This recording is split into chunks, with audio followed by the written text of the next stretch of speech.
Shock fall in oil prices. Renew calls for diversification as policymakers engage the private sector at CBN's Going for Growth. Plus, markets continue to nosedive as global concerns fail to abate, with the Bank of England announcing sudden rate cuts. This is Business Express, reaching you from Abuja, Nigeria's capital, on the network service of the Nigerian Television Authority. I am Amina Nujaim. Welcome to the program.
A meeting of the Federal Executive Council is now ongoing at the nation's seat of government, the Presidential Villa. The meeting is being presided over by President Muhammadu Buhari. State House correspondent Adam Musambo is now standing by to give us an update. Thank you, studio. The meeting, as usual, started at exactly 11 o'clock in the morning, with virtually all the council members in attendance, including Vice President Yemi Osinbajo. It is the 7th in the series for the year 2020. As you might be aware, the Federal Executive Council is the highest policy decision-making organ of the Nigerian government. Decisions taken here are aimed at enhancing good governance and effective service delivery in the country. For the Buhari presidency, taking Nigeria to the next level is the major concern. And to do this, ministries, departments and agencies are expected to come here and submit their memoranda for consideration and possible approval. And on such approvals made so far, ministers have been given account of their accomplishments since the beginning of the next level administration.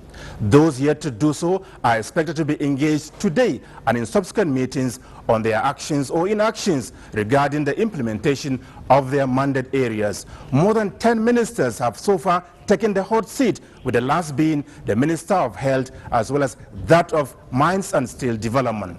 But most importantly, the 5-man committee set up by President Muhammadu Buhari to assess the impact of the coronavirus disease on the nation's economy will be submitting its report to the council. Finance Minister Zainab Ahmed, who is the chairman of the committee, had told the nation that President Muhammadu Buhari is worried that with a significant fall in the crude oil price in the international market, Nigeria will not be able to finance her 2020 budget predicated on the crude oil benchmark price of $57 per barrel. The committee, which must have consulted widely, is therefore expected to submit its recommendations to the council for possible approval on the best way forward for Nigeria. One thing is, however, certain: the size of Nigeria's 2020 budget of 10.59 trillion naira will be reduced. We'll keep you posted with details on this and other resolutions of the council as soon as practicable.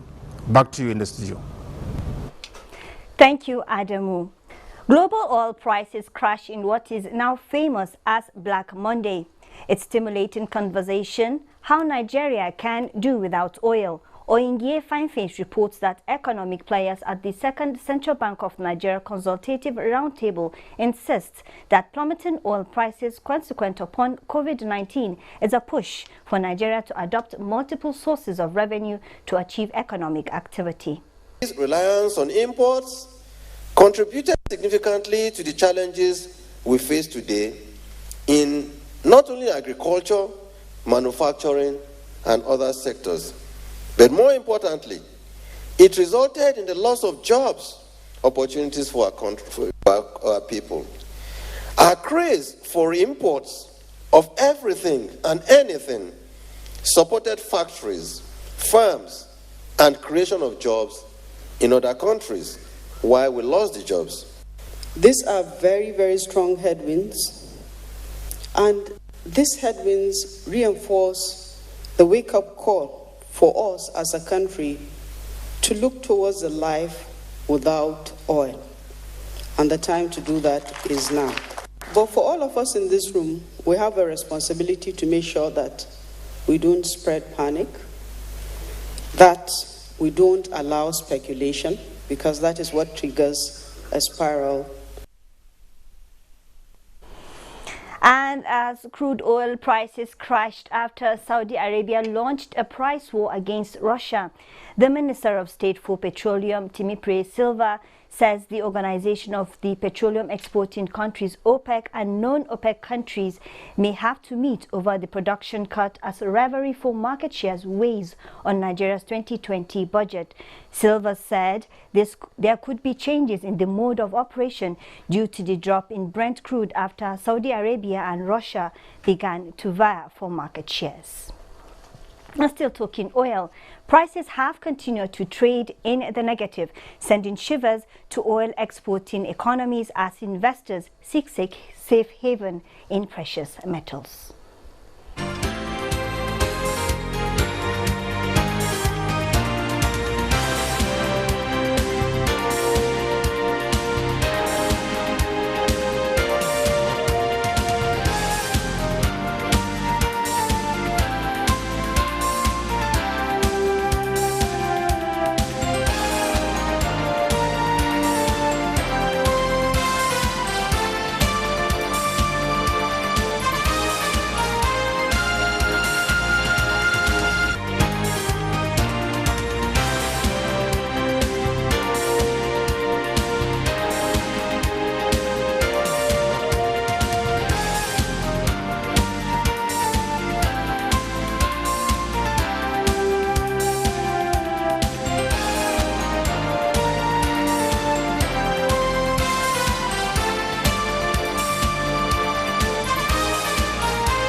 The Senate has considered the bill that seeks to amend the Finance Act 2019.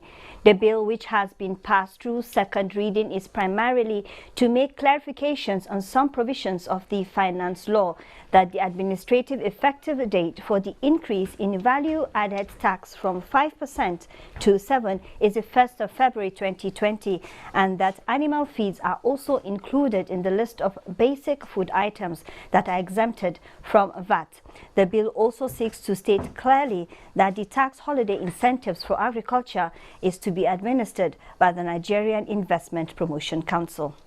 Now, the total value of capital importation into Nigeria stood at $3.802 billion in the fourth quarter of 2019, representing a decline of 32.42% when compared to the third quarter of 2019, and a 77.67% increase when compared to the fourth quarter of 2018.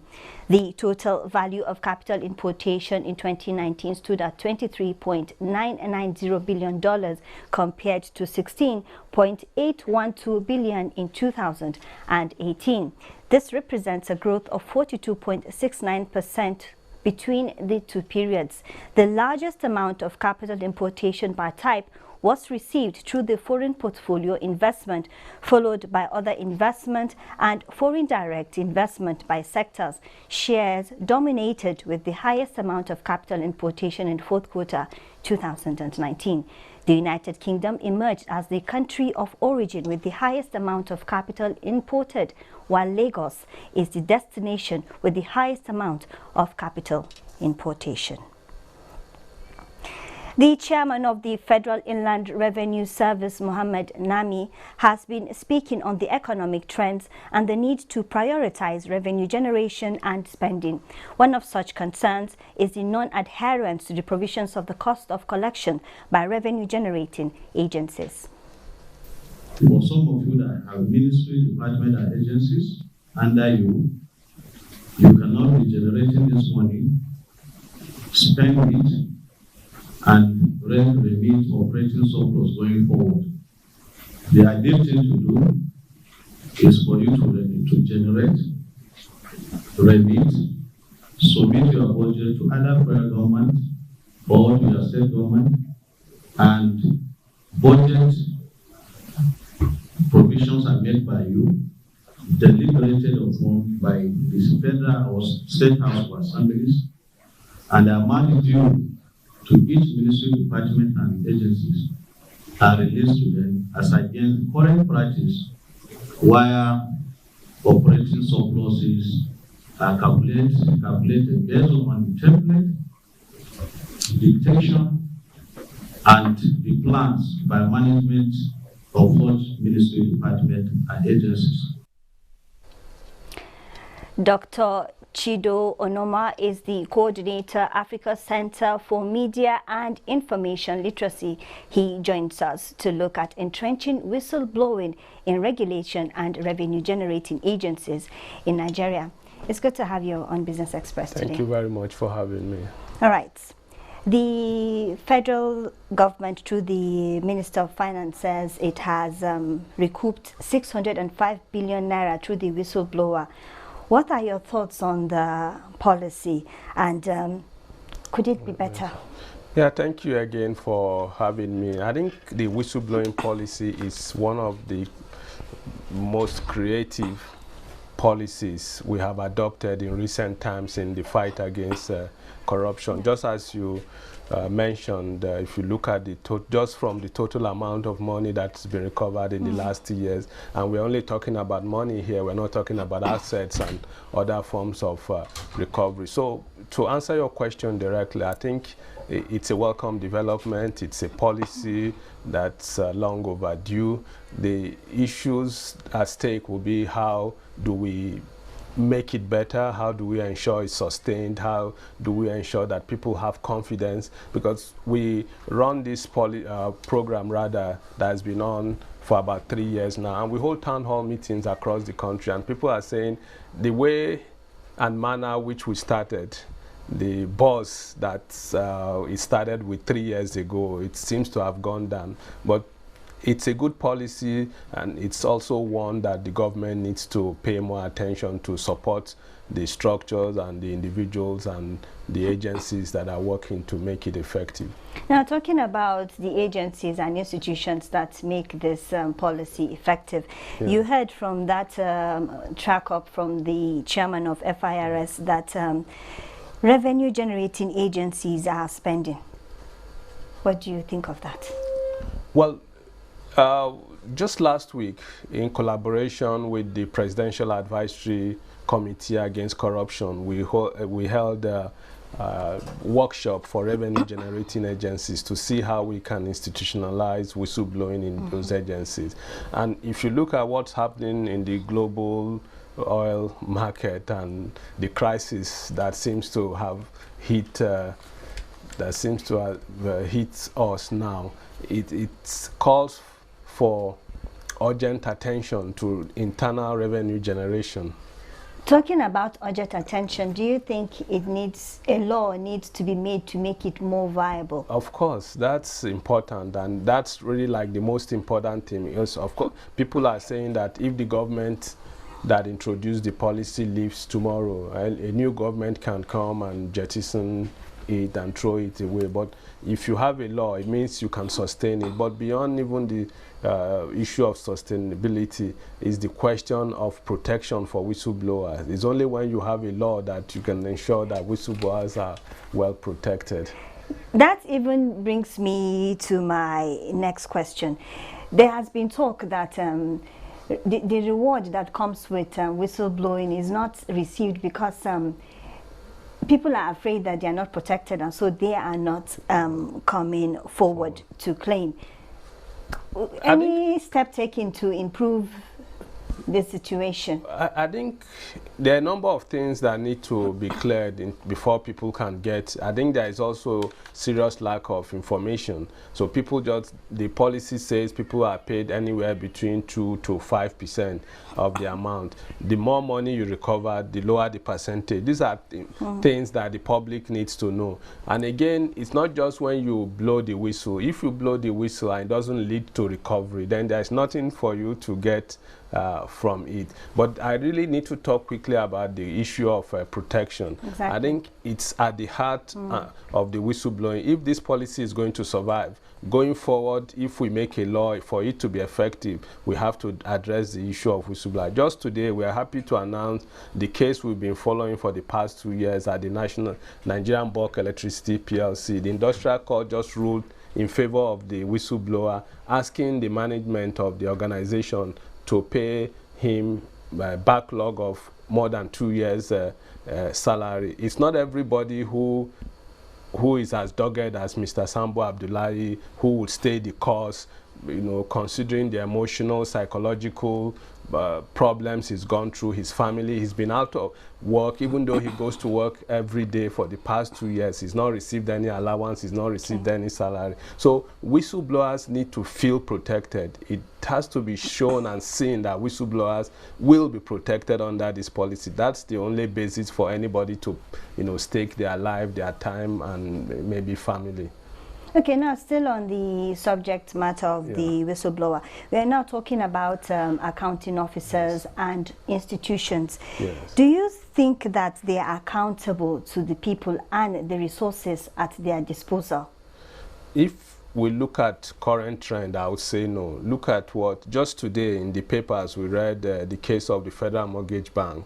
The House Committee just called them to come and show what's it called, their backlog of audited report. And in the last couple of weeks, the National Assembly has also been emphasizing the need. So it just tells you that there is serious lack of accountability in our agencies, ministries, and departments. For many agencies, in the last 5, maybe 6, even 10 years, they haven't been submitting their audited reports. Nobody's checking. Even the National Assembly that ought to have oversight function, they are not checking. But suddenly they've woken up, they're asking them to do the needful. But we think that it's with a policy like this. In fact, at the meeting we had last week, one of the suggestions that came out of that meeting was that for there to be whistleblower boxes in agencies, departments, and ministries that people can report, even though we know they have the Act 2, but it's an internal mechanism which nobody... Talking about the internal mechanisms, Yeah. do you see the MDAs checking themselves in an attempt to keep their books clean? It's going to be difficult for them to do that effectively. We know how these things work. We know, but as it is now, there are attempts to check through Act 2. But it's not been effective. You still have, whether it's budget padding, whether it's contract fraud and all kinds of things going on in this ministry. You need to have an external check. That's the only way you can ensure. So what we need to do basically is to create the platform. And now PICA is doing a great job in terms of receiving information, but we need to make it even more effective, that people can report anonymously, knowing that they will be protected. And once people know that whatever is going on in these ministries, departments, and agencies will get to the open eventually, I think people would sit up. I'm sure with people like you keeping a close eye on things, We'll continue. Progress would be recorded. Thank you. Now we've been talking to Dr. Chido Onoma. He is the coordinator of Africa Center for Media and Information Literacy. Thank you for your insights. Thank you for having me. And deepening the capital market for a vibrant commodities exchange is the focus of the Nigerian Securities and Exchange Commission in the wake of present realities. Now, to this end, the Commission is proposing a commodities trading ecosystem that will be central to granting more market opportunities to investors and key to diversifying the economy. Benny Adams explains. Diversification of Nigeria's economy beyond oil and gas is the best-selling narrative in the Nigerian economic space at present. To achieve this, Acting Director General of SEC, Mary Uduk, says adequate attention to agriculture to boost food security, enhance job creation, facilitate production of raw materials for agro-processing, and harnessing the nation's vast mineral resources is the way to go. A structured market for commodities will provide a fairer playing field for local market participants while providing the required infrastructure for the international markets. Mary Uduk said the Commission is collaborating with relevant stakeholders to implement the 10-year Capital Market Master Plan and make Nigeria one of the world's most improved and Africa's largest economy by 2025. The capital market has the capacity to unlock better access to credit and finance for the sector through innovative financing structures and products. The SEC is seeking to unlock the potential of commodity exchanges, boost value addition to farmers, and provide investment opportunities across the value chain in Nigeria. Thank you, Benny. Stocks continue to bleed on the floor of the Nigerian Stock Exchange, all thanks to the coronavirus and steep fall in oil prices. The oil share index dipped further on Wednesday by 3.35%. Market capitalization also dropped to 12.2 trillion naira. 1 billion shares valued at 17.6 billion naira were traded in 7,150 deals. Now, European stocks rally on surprise Bank of England cut amid hopes for U.S. fiscal stimulus. Bosede Abel brings us a report on market activities. Global markets continues to strive over the spread of coronavirus. Stocks in major Asian markets dropped in early hours of 11th March as investors continues to watch for development around government stimulus as the virus continues to spread. Nikkei slipped 2.27% to 19,416.06. Shanghai Composite 0.94% lower at 2,968.52, and the Hang Seng Index was 0.63% lower as of its final hour of trading. U.S. stock futures fell sharply, pointing to another unstable session on Wall Street. Dow Jones Industrial Average futures indicated a loss of 4.89% at the open. S&P 500 and Nasdaq futures also pointed to losses. European markets advanced as investors continue to watch the spread of the virus, oil prices, and geopolitics. DAX topped 2.19%, FTSE 100 1.41%, and CAC 40 2.03%. Most African equities also indicated a positive open. Namibia's overall index, Nairobi's All-Share, Tunisia's Tunidex, and South Africa's JSE Africa Top 40 posted gains, while Ghana's GSE Composite Index was negative. Speculations has started in the parallel currency market as uncertainty clouds the global economy. Let's see how the Naira is faring alongside other major currencies.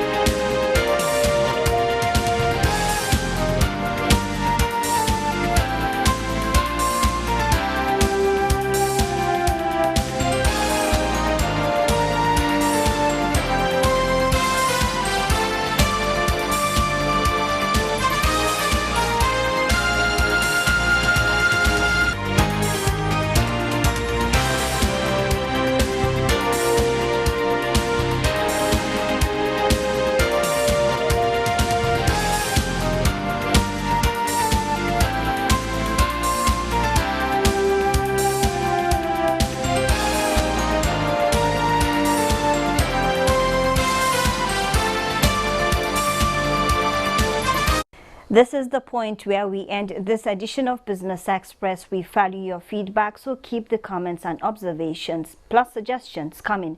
Be informed, all previous episodes are available on YouTube on NTA's channel, and you can also communicate with us on Twitter, and handle is at NTA News Now, #BizEsp. See you on Friday. I am Amina Hussein.